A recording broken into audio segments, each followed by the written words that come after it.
Good morning, Canada, Louisiana, Ohio, Mexico, Chicago. Everybody is here. Idaho, is South Africa here. Tennessee is here. We have a very special view for you this morning. Up on a ledge of Mt Arbel. I just came up through these rocks right now. Look at these rocks here. Up through these rocks. Came along that path, but from the north side. I didn't walk that path, that continues on south. And there's Tiberias. Let's look at Tiberias from this perspective. Made capital of Galilee by Herod Antipas 2001 years ago. That was the new Tiberias. The old one is behind that further south. The sun is really delayed today because there's a lot of cloud, as you can see. So it's risen already, I'm sure, but invisible as a sun disk. But we have this incredible view of the Sea of Galilee. Mount Hermon is not visible for the same reason. We have a little color coming on these what were intense black clouds. So we have this incredible pitch here. And if you have very good eyesight, you might see Father Juan Solana, because he headed over to this part of Mt Arbel way in the distance. That's a big cliff over there. Let me focus in on it for you. You see? So that's the big cliff of Mt Arbel seen here from the eastern side. But the side facing north is more dramatic with more caves. So then we're here on the on the side of Mt Arbel, on this rough land, uncultivated land, thinking about the parable of the seeds and the sower yesterday, and the seed falling on the path and on rocky ground. Look at rocky ground right here. Well, you have it right here under our feet, all these stones. In fact, most of the country is like this. And then you have these really rocks here. So seed won't have much chance. And actually, when you're sowing seed, I've done it by hand. Now there's machines do it. When I was a child, the farmers did it by hand in the west of Ireland. They had a very accurate distribution of the seed. They had that skill developed and handed down over generations. And then you have this incredibly fertile plain of Genosar, which shares in a way the same name as the lake Kinneret, Genosar. Different theories about that, but it's very, very fertile. It has all the flood water bringing down all the good earth. And we're looking at the town of Migdal around that little hill in front of us, the modern town of Migdal. And here is our beloved Magdala, right here below our eyes. And to think in this little place, especially, 2,000 years ago, how one soul was so deeply touched. In a little village here at the side of the Sea of Galilee. And she was a lady who had a lot of her own problems, a lot of big problems. And that soul was touched by grace, and she became such an icon for humanity. And the announcer, the messenger, the good news bearer, so much bad news out there, the good news bearer of the breakthrough for all of humanity all over the world was yearning for, was groaning for. And the sun is still in delay mode. It's like you're at the airport waiting for a plane to come in. There are not too many coming in nowadays. And it's not arriving yet, There's a delay. And then we have, the sea is so calm this morning. It was a little roughed up yesterday evening. There was a lot of wind, very strong wind, typical after a hot day. We're in the high 30s centigrade, closing in on 100 degrees Fahrenheit each day here. A little bit of humidity, so the people in Las Vegas, please don't complain, because you got very dry in Phoenix. It's very dry air. I know it's very intensely hot. So here we are, overlooking the Sea of Galilee. I hear a lot of birds further down at the water edge. I'm not sure how many are up here. So I'm not sure, I doubt you can hear them. So maybe what we'll do is, while the sun is coming up we'll just hear a good word. You know, these prophets are incredible people. Some people don't like to read them because they're so radical, so profound, so on the money, and on the wrong money, in the sense that they point a finger, they call out, they call for the oppressed, for relief.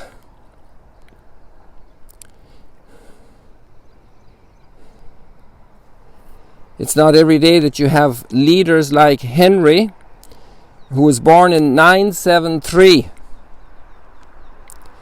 and he died in 1024, so it's exactly 1,000 years ago minus 4. And he and his wife Kunegunda, in case you're short a name for your granddaughter, Kunegunda, they're both actually considered saints. They're both canonized, and they dedicated an immense amount for the poor. An amazing people. You know, it's amazing when the leaders take the most needy into account, which is what parents do in the family. The parents look after that child that has Down syndrome and get all the children mobilized to help the child with Down syndrome. That's amazing. You know, it's so natural. You come to the defense of the weakest. And you don't say, well, why do they get Down syndrome? Well, maybe you do sometimes, but you don't blame the child for having it. What you do is you try to help. Then somebody in the family, an uncle or somebody's an alcoholic. And again, okay, there are some causes for all of that, but at some point you say we need to do the right thing to help this person. So let us pray for this. And there's a lot of that in the world, actually. Even at the international level, there are lots and lots of good going on. So we shouldn't also be so negative that we don't see it. There are great leaders and there are great systems in place. And so we should be very thankful for that. It's very different than it was maybe during the Roman Empire. I'm not sure how many assistance programs they had for the oppressed peoples that they warred upon and dominated. Or any of the other empires, the Assyrians or the Egyptians or whoever had the sword in their hand at that time. When the sword is in the hand, and it can be different kinds of sword, it can be media, it can be judiciary, it can be parliament, it can be autocrat, bureaucrat. So many people have power. How to handle power. And here we have Isaiah speaking to the powerful. It's chapter 1 of Isaiah, very first chapter. We went into 5 the other day to start his vocation because that's where he tells his story, his own story. But he starts out, he can't wait. He has to start with his message. And he says, hear the word of the Lord, princes of Sodom. Listen to the instruction of our God, people of Gomorrah. So it's not just the princes, it's the people. What are our choices? You know, this is the strong word of the prophets. I have had enough of whole burnt rams and fat of fatlings. In the blood of calves, lambs, goats, I find no pleasure. In other words, this is a tremendous critique of worship that has no outreach to the needy. Worship associated with oppression of the innocent. What a powerful call for our times. While we cultivate gratitude for all the good we have, we surely have big clouds to take away so the light can fully shine on our earth.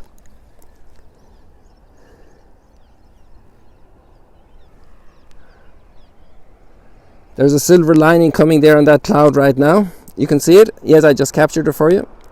Look right there in the center of the screen. Let me see if we get it again. There we got it, look. It depends on how you focus the screen, the camera, what it picks up. That's amazing.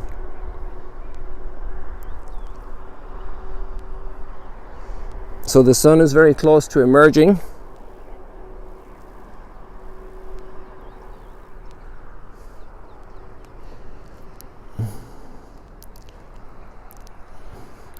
This is going to be beautiful. It's already beautiful.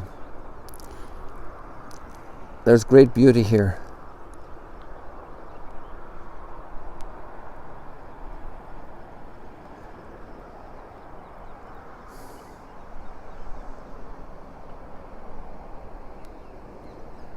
We should be close. In fact, I see more intense light there on the edge of the cloud. There it is, there it is, there it is. The sun is visible. It popped up there, but it didn't actually. That's just a light effect on the screen, and I don't know how that happened, but that's life. That's not the sun you're seeing, because the sun isn't completely over the cloud, just a little bit. It's funny, isn't it? And I can't even see the sun with my naked eye. I can just see a little bit, maybe about a third of the disk. I guess that white part you're seeing there, but then that part I don't see as a whole shield, so it's just extra light that's coming out intensely in that area. You see, you can see better there how much is visible and how much is not visible. But there it's coming.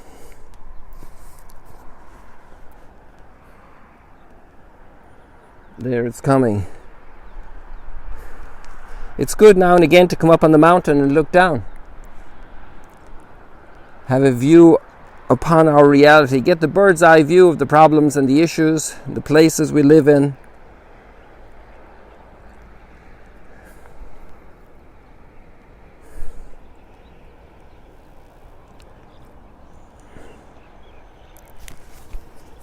So there's a very strong word that Isaiah comes to then another verse or two later. When you come in to visit me, and we're talking about all the sacrifices in the temple, who asks these things of you?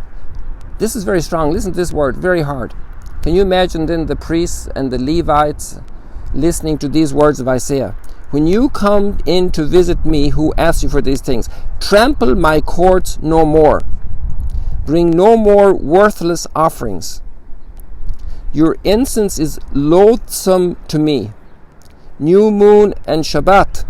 Imagine the Shabbat that's so sacred for the Jewish people. How more aggressive could Isaiah become in his language? Incredibly aggressive. And they could push back on Isaiah and say, stop talking to us like this, just as happened to Jeremiah. But he couldn't stop.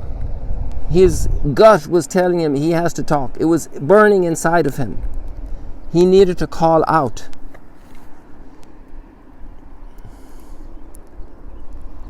With all this cloud. When there are problems, you have to name them. If there's clouds, you have to say they're clouds. You can't call them nice light. Let's call the things by their names. And rocks are rocks, and water is water. And good worship is good worship, and bad worship is bad worship. And our revelation, which Jesus then completely emphasizes, if you come to the altar and there remember that somebody has a grievance against you, leave your gift at the altar and go home. Find that person, go and look for them, reconcile, and then come back and bring your gift. So there's a deep connection between our prayer, our connection with God, and the connection with His image living in each person around me, in my family, my neighborhood, my community, in my country, on the planet. On the planet. We are all family. It's not just the Magdala family, folks. Welcome to the Magdala family. It's good that you're all here from all over the world. But it's not just the Magdala family. It happens to be the whole human family. And look what this words that he says, though you pray the more, I will not listen. Isn't that powerful?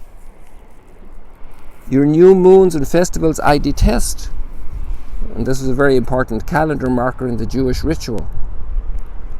They weigh me down, I tire of the load.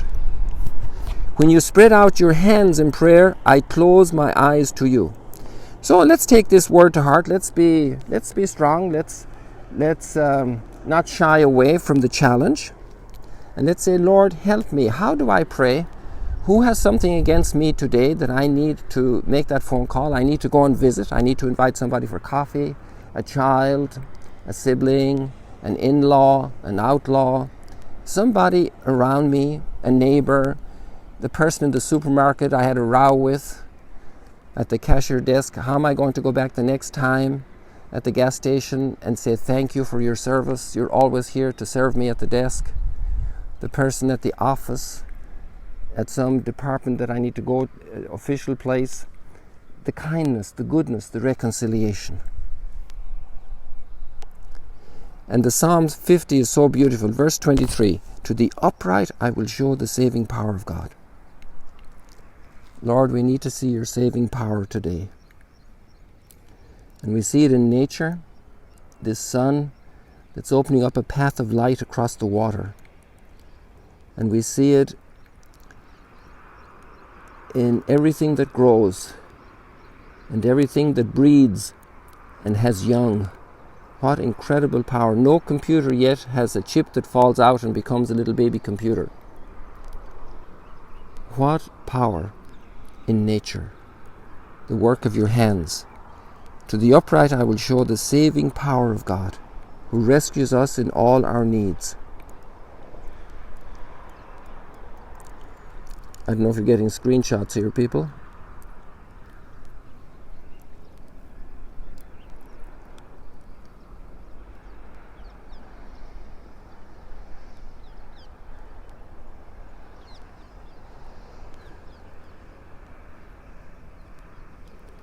I've realized now that maybe it's because of the heat that we're missing the birds and their music. They probably like to be closer to the water, but it's not a difficult trip for the birds to get up here. At least, I don't know why there are not more birds around. But we're happy up here. So here you have Magdala and Dukenaltum on the right.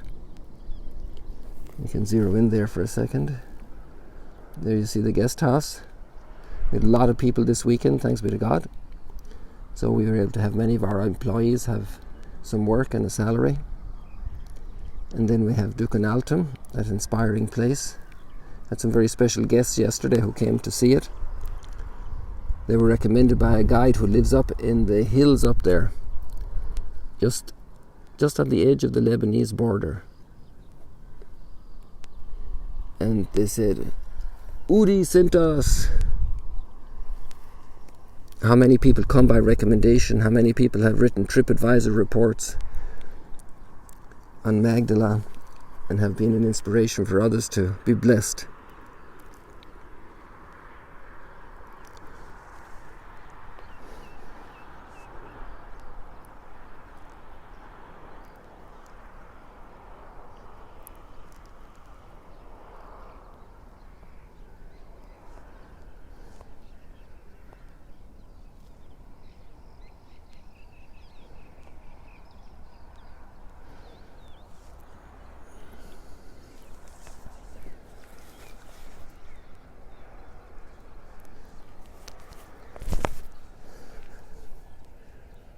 Oh, I just missed 3 lovely white cranes, but we let them go.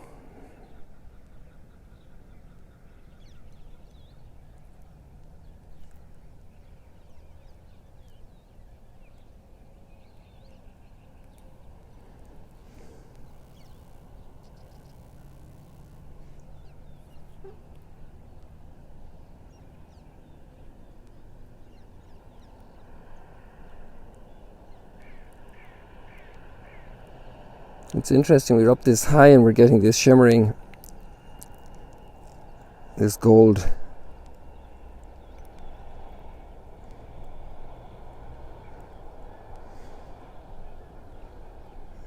Here we are at the sunrise stroll and chat at the Sea of Galilee in the middle of July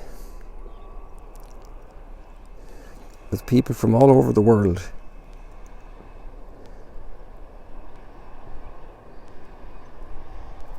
You can think how you heard about this opportunity, and then you can say, who invited me? I need to thank them today. And then maybe you'll even remember somebody you want to share it with.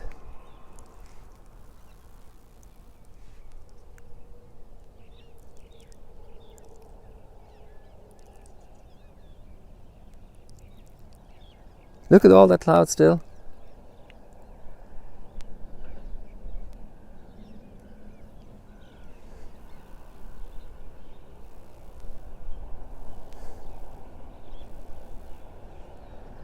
I'm not doing too much strolling here. I could do a little. Actually, it's flat here. So if you want, let me take you up. Are you ready for a little walk uphill? Let's do a little uphill walk.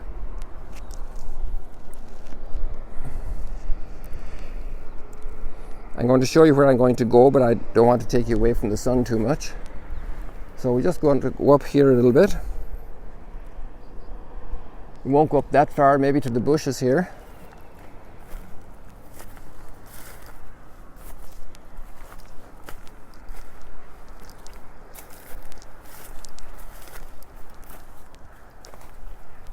See, these are typical. I saw this kind of bush, and I don't remember the name, in Arizona, in the desert. I was there, you see, for about, how long was it? 4.5 months before I came here, in a parish near Phoenix.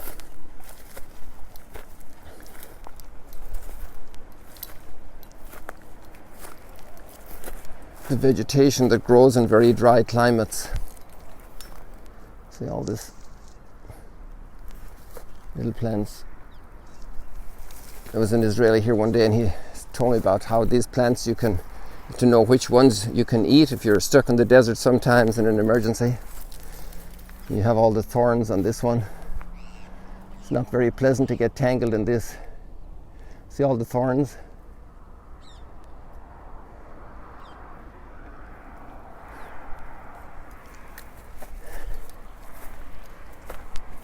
Would you like to feel a rock here on Mt Arbel? So here you have almost like a little pyramid rock.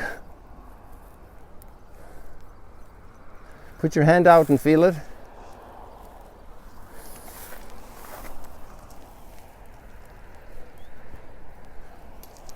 Rock solid.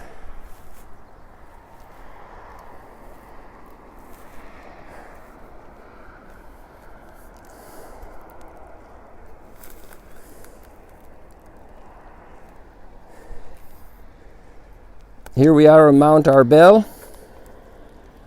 in the Sea of Galilee. Oops. People going to work in the early morning, thanks be to God. The easing of corona, but we have some problems with the corona here in Israel. Hopefully it gets under control, people behave responsibly. The scientists and doctors and all the first aid personnel.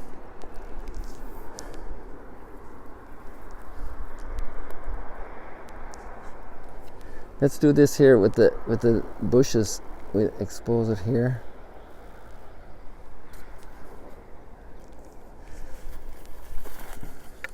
Sorry.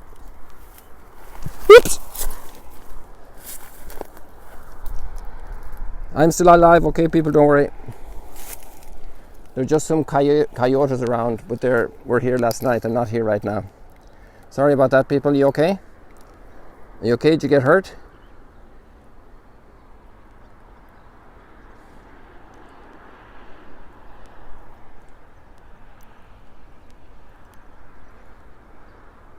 Careful your eyes when we get to the sun now.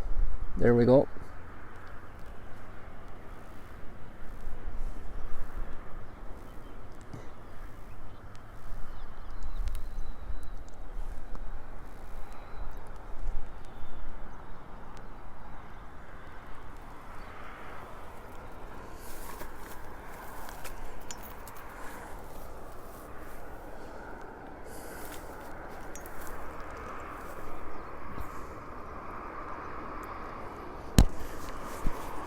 See how we're doing with the time here.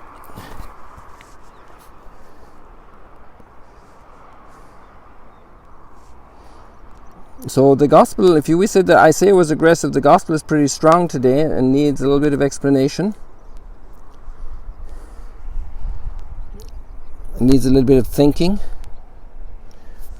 And it's important to think, because if we don't think, we miss the point And that's part of our responsibility. Yesterday we had the parable of the seed and the soil. We have to work the soil.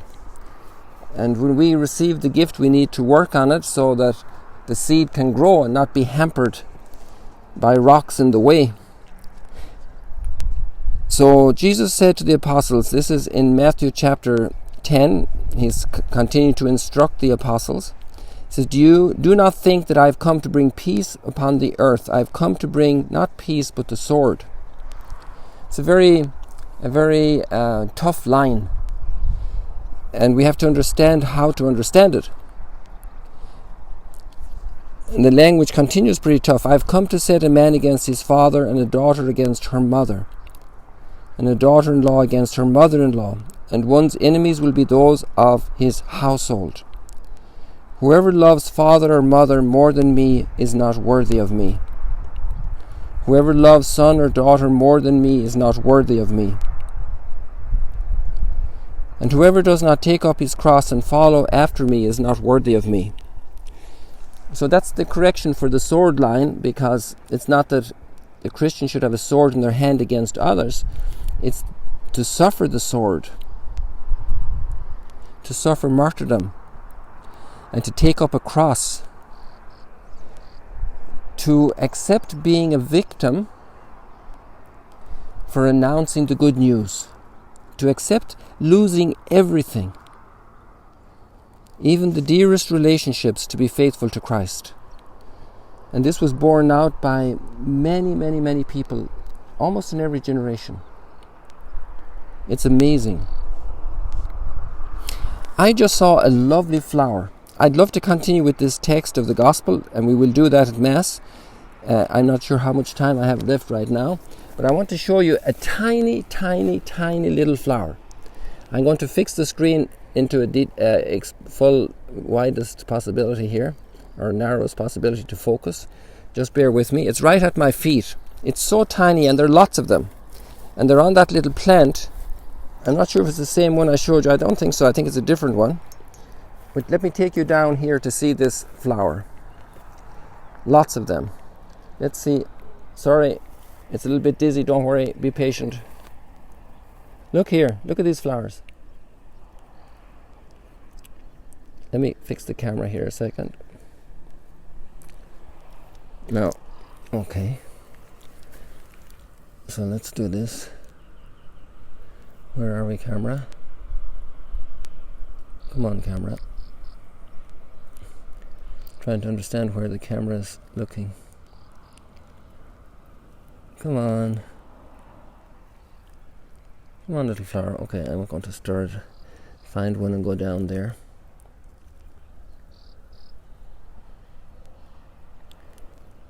Look at that flower. Look at that flower. Isn't that beautiful? They are so tiny. Like, I'm going to put my finger in there. Look, that's my finger covers the whole screen, so it's very detailed. So this is, 1 second here. Come on, little flowers, where are you? I'm not good at this, people. Be patient with me. Oh, there we are. Look at that. Look at that. Look at those flowers. And many coming. Wow, they are so tiny. They're maybe a half a centimeter wide, if maybe even less. A few millimeters wide. Look at the engineering, the design. So easy to make that message up here. Look how the flowers are dressed. Not even Solomon in all his splendor. And they wither in a day, and they have so much love. Behind every gift is a giver. This is a beautiful gift. So much love. And if there's so much love poured into this that lasts for a day, how much love is poured into us? I don't know if I can do better than this in terms of proximity.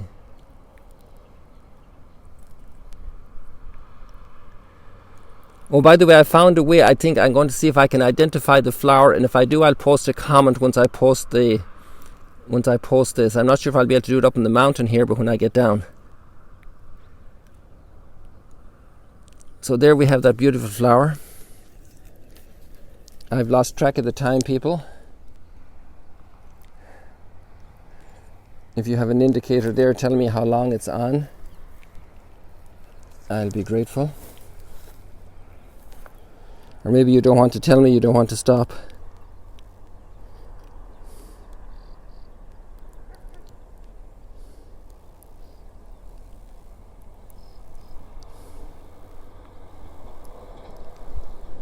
So here we are in Mt Arbel at the Sea of Galilee with sunrise stroll and chat, and we found that delightful little flower. Well, there's a fisherman. I think those are the fishermen.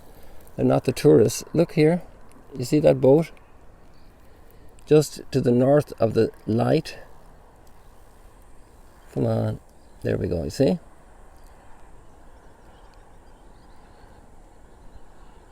Yeah, I think they're the fishermen. From up here, I think they are.